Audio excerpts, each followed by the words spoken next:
अध्याय 11 बाबुल की मीनार। समस्त पृथ्वी पर एक ही भाषा और एक ही बोली थी। पूर्व में यात्रा करते समय लोग शिनार देश के एक मैदान में पहुंचे और वहां बस गए। उन्होंने एक दूसरे से कहा, आओ हम ईंटें बनाकर आग में पकाएं। वे पत्थर के लिए ईंट और गारे के लिए डामर काम में लाते थे। फिर वे बोले, आओ हम अपने लिए एक शहर बना लें और एक ऐसी मीनार जिसका शिखर स्वर्ग तक पहुंचे। हम अपने लिए नाम कमा लें जिससे हम सारी पृथ्वी पर बिखर न जाएं। तब ईश्वर उतरकर वह शहर और वह मीनार देखने आया जिन्हें मनुष्य बना रहे थे, और उसने कहा, वे सब एक ही राष्ट्र हैं और एक ही भाषा बोलते हैं। ये तो उनके कार्यों का आरंभ मात्र है। आगे चलकर वे जो कुछ भी करना चाहेंगे वो उनके लिए असंभव नहीं होगा। इसलिए हम उतरकर उनकी भाषा में ऐसी उलझन पैदा करें कि वे एक दूसरे को न समझ पाएं। इस प्रकार ईश्वर ने उन्हें वहां से सारी पृथ्वी पर बिखेरा और उन्होंने अपने शहर का निर्माण अधूरा छोड़ दिया। उस शहर का नाम बाबुल रखा गया क्योंकि ईश्वर ने वहां पृथ्वी भर की भाषा में उलझन पैदा की और वहां से मनुष्यों को सारी पृथ्वी पर बिखेर दिया। कुलपतियों की वंशावली। सेम की वंशावली इस प्रकार है। सेम 100 वर्ष का था जब उसे जल प्रलय के 2 वर्ष बाद अर्फक्षद नामक एक पुत्र हुआ। अर्फक्षद के जन्म के बाद सेम 500 वर्ष और जीता रहा तथा उसे और पुत्र तथा पुत्रियां हुई।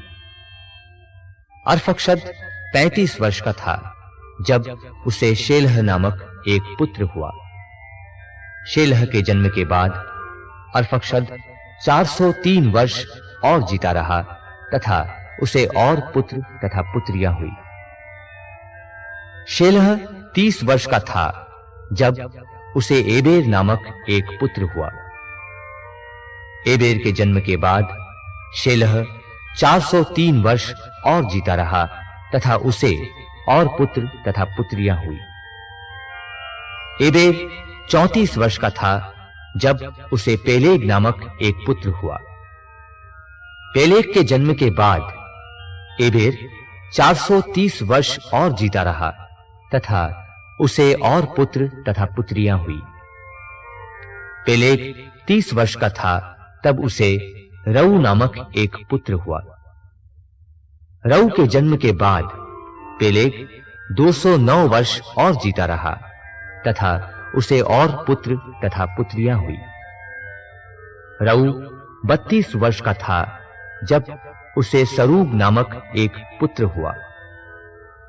सरूग के जन्म के बाद रऊ 207 वर्ष और जीता रहा तथा उसे और पुत्र तथा पुत्रियां हुई। सरूग 30 वर्ष का था जब उसे नाहोर नामक एक पुत्र हुआ। नाहोर के जन्म के बाद सरूग 200 वर्ष और जीता रहा तथा उसे और पुत्र तथा पुत्रियां हुई। नाहोर 29 वर्ष का था जब उसे तेरह नामक एक पुत्र हुआ। तेरह के जन्म के बाद नाहोर 119 वर्ष और जीता रहा तथा उसे और पुत्र तथा पुत्रियां हुई। तेरह 70 वर्ष का था जब उसे अब्राम, नाहोर और हारान नामक पुत्र हुए। इब्राहिम के पूर्वज। तेरह की वंशावली इस प्रकार है। तेरह के अब्राम, नाहोर और हारान नामक पुत्र हुए। हारान को लोट नामक पुत्र हुआ। अपने पिता तेरह के जीवन काल में खलदया देश के ऊर नगर में जो उसकी जन्मभूमि थी, हारान की मृत्यु हुई। अब्राम और नाहोर ने विवाह किया।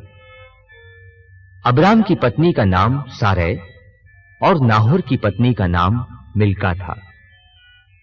मिल्का हारान की पुत्री थी। हारान मिल्का और इसका दोनों का पिता था। सारै बांझ थी, उसके कोई संतति नहीं थी। तेरह अपने पुत्र अब्राम, हारान के पुत्र, अपने पौत्र लोट और अपनी बहू सारै को, जो उसके पुत्र अब्राम की पत्नी थी, सबको साथ लेकर और खलदिया देश का ऊर नगर छोड़कर कनान देश के लिए रवाना हुआ। किंतु हारान पहुंचकर वे वहीं रहने लगे। तेरह 205 वर्ष का था जब हारान में उसकी मृत्यु